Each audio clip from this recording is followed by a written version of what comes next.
Well, here I am with my friends. Oh, and by the way, hey, it's John here from John Still Runs. Today I'm going to do a video on the history of running. Now, why today and why on the history of running? Well, today I'm home from work, quite well, but I had a positive COVID test. My wife has currently got COVID and she's a bit symptomatic but not too sick. So I thought I'd better test and got the 2 lines on the testing bar indicator. So I've had to stay home. In my job as a physiotherapist, I don't want to infect any of my patients. So I'll stay home for a few days until I'm non-symptomatic and not testing positive. So why the history of running? I've been listening to a podcast recently called The Rest is History. And that's excited my interest in history a little.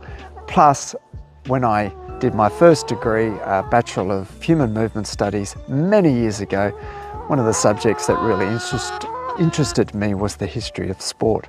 So I thought, well, why not do a video on the history of running? So I'm going to leave you now, my friends, and head out here without letting you guys out. Stay. They want to come out and join me. Sorry.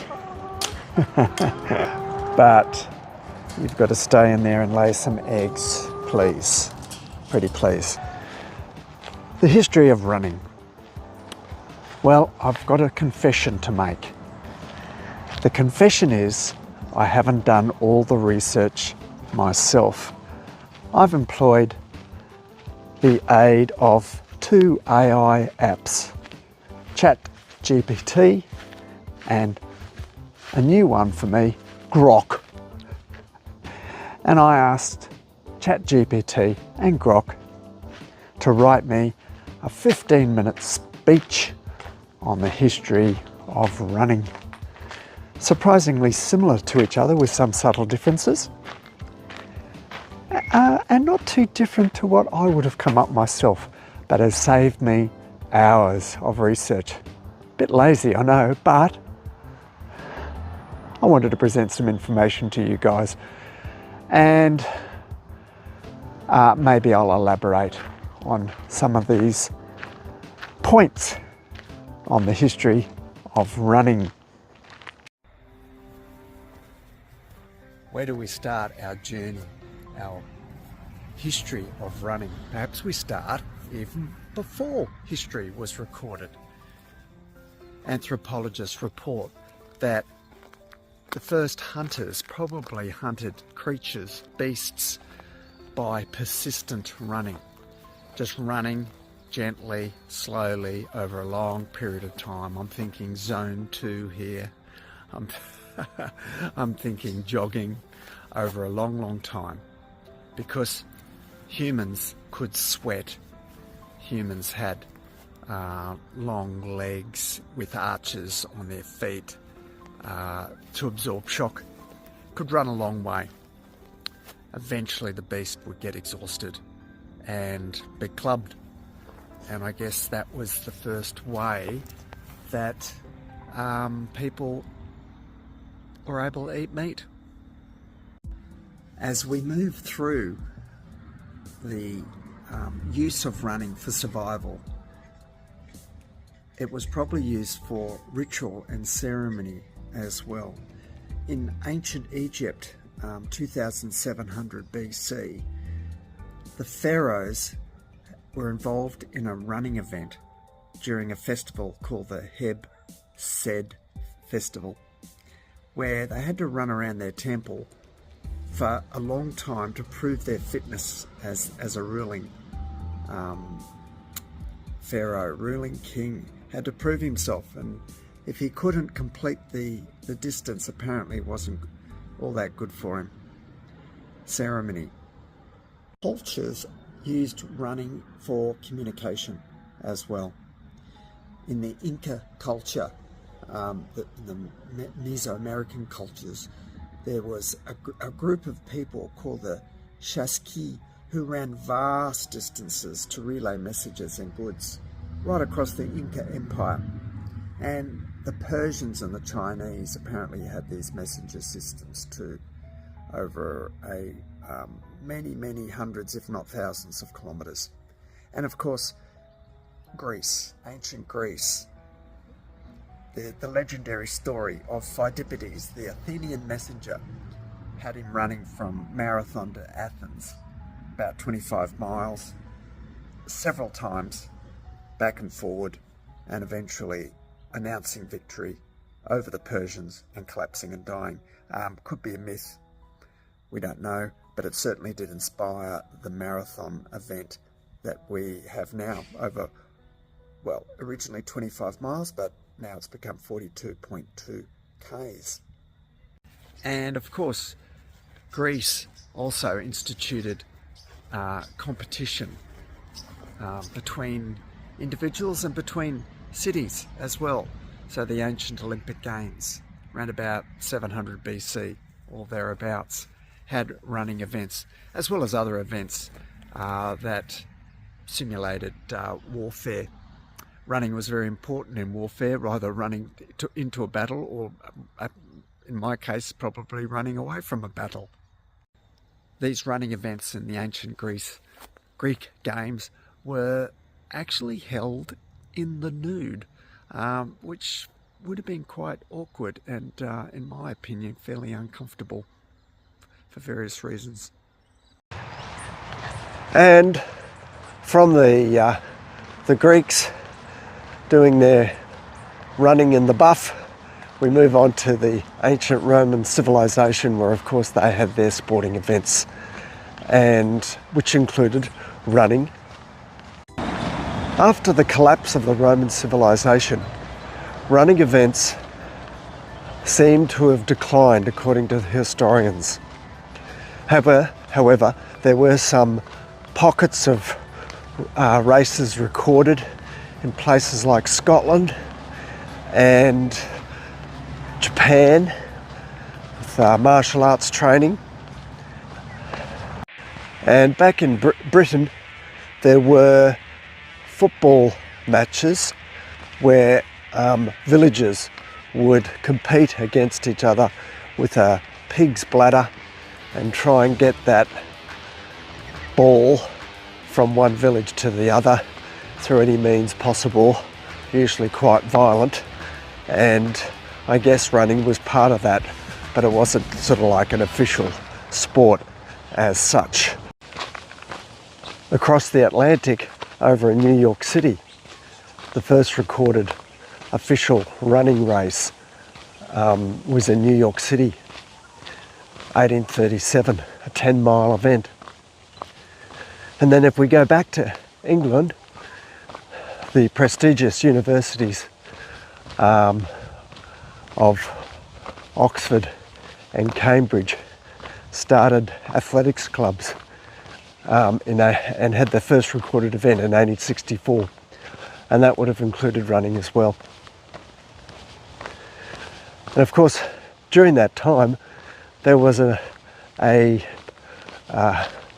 movement of professional runners called pedestrianism, where in a small stadium, a track, the competitors would run for days, usually to the point of collapse, where someone would pull out and lose, but someone would eventually win.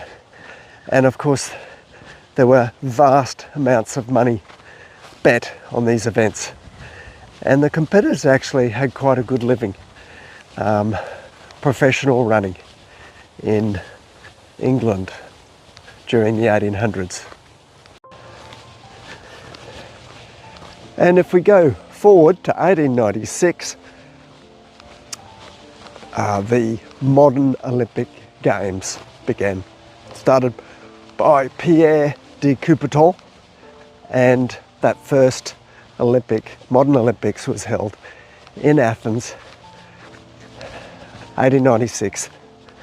And one of the things I remember from my study of the history of sport many years ago was an Australian won the first 1500 metres event, Edwin Flack. In that particular race, he was neck and neck with the American favourite, Arthur Blake, and coming down into the final straight, neck and neck, Edwin, or Teddy as he was known, powered past Arthur Blake to take the gold medal in the 1500 metres on the second day of that Olympics. On the fourth day, he, having qualified for the final of the 800 metres earlier, he won that event. So 2 gold medals to Teddy Flack. He also was a tennis player and he competed in the tennis events, not quite so successfully. Edwin Flack, first Australian gold medalist at the modern Olympic Games.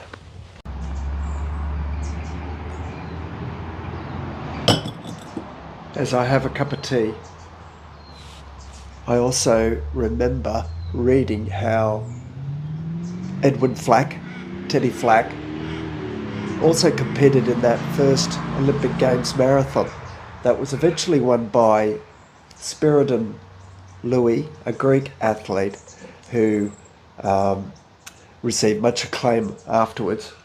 But apparently Edwin Flack was leading the race at about the 30k mark. There was a runner, I think a French runner, that was ahead of him that pulled out, and then at about 32 k's, Teddy Flack went into delirium. He'd never run further than 16 k's apparently before that 40k marathon race. Yes, it was 40 k's. It was before it was 42.2 or 26 miles, 385 yards. That only started after the 1908 Olympics. Yes, so apparently Teddy got to about 32 k's, went into delirium. He was probably dehydrated, probably hadn't drunk enough, and collapsed, and a spectator apparently tried to help him, and Teddy probably punched him. Not a good way to win friends and influence people, but there you have it. That was his marathon debut. Never ran another one again. Don't blame him. And after the Olympic Games got going again in 1896, there were many subsequent Olympic Games every 4 years, roughly. Although I think in the early 1900s there might have been one that could have been 2 years from the previous one. They became quite a big thing, and by 1936 the Olympic Games was held in Berlin, where Jesse Owens, a fantastic American sprinter, won the 100 metres in front of Adolf Hitler, who was not pleased with the black American Jesse Owens winning that event. It was a great victory for him, and I think he also won the 200 metres. And subsequently, from 1936, there were many fantastic runners in the middle and long distances. If I could remember a few names: Paavo Nurmi, Finland, Emil Zatopek, Czechoslovakia, that was, or the Czech Republic as it is now. Ron Clark, Australian great that never won an Olympic gold medal, but had many world records. Herb Elliott, never beaten over 1500 metres and the mile, an Australian athlete trained by Percy Cerity, an iconic, eccentric Australian running coach. And of course, marathons were the domain of men up until a certain period of time. Catherine Schweitzer, American woman, ran in I think it was the Boston Marathon, and infamously almost was physically pulled off the course by an official, but was prevented from a male friend of hers who protected her, and I allowed her to complete the race. And the running booms that started probably in the 1960s, initiated by Arthur Lydiard, a New Zealand coach who coined the word jogging. Bill Bowerman in America, famous athletics coach, also encouraged that running boom amongst recreational runners in the US. And if we go forward through the 1960s, the 1970s, 80s, 90s, there were many great runners. And I forgot, 1960 Olympic Games at Rome, won by Abby Bekele, Ethiopian athlete who ran in bare feet. Previous to that, of course, the mile 4-minute barrier was broken by the Englishman Roger Bannister. Running history is fascinating. And if we come forward to modern times, we have got the great Kenyan athlete Eliud Kipchoge, the great track athlete Jakob Ingebrigtsen. There are just so many great runners around these days, breaking records left, right and centre. Why is that the case? Training getting better? Perhaps there's a bit of technology involved in the improvement of running world records.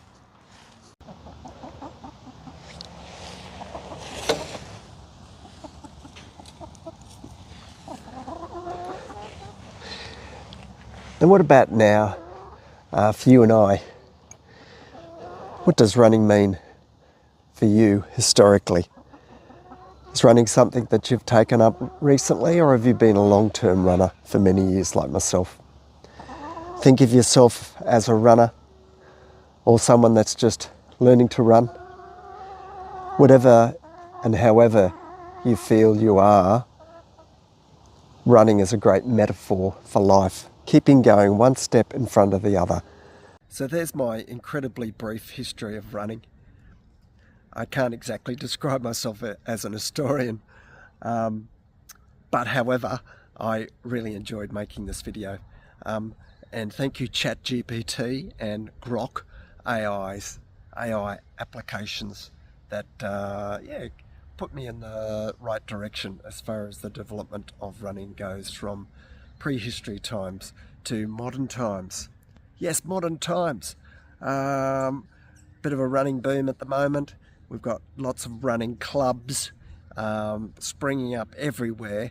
That even in my small town of Dubbo, we have 4 or 5, perhaps even 6 running clubs. Whereas when I first came here over 30 years ago, almost 40 years ago to Dubbo, we had 1 running club and an athletics club, of course. So running has really developed a lot, and I hope you're enjoying your running and continue to do so. Bye for now.